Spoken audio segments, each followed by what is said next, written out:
కన్న మాయమ్మ అలివేలు మంగమ్మ. పతిదేవు ఒడిలోన మురిసేటి వేళ స్వామి చిరునవ్వు వెన్నెలలు కురిసేటి వేళ. విభునికి మా మాట వినిపించవమ్మా, ప్రభువుకు మా మనవి వినిపించవమ్మా.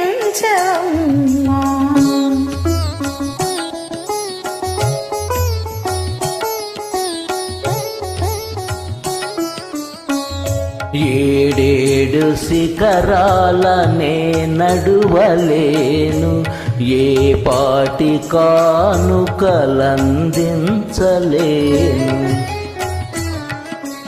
వెంకన్న పాదాలు దర్శించలేను, నేను వివరించి నా బాధ వినిపించలేను.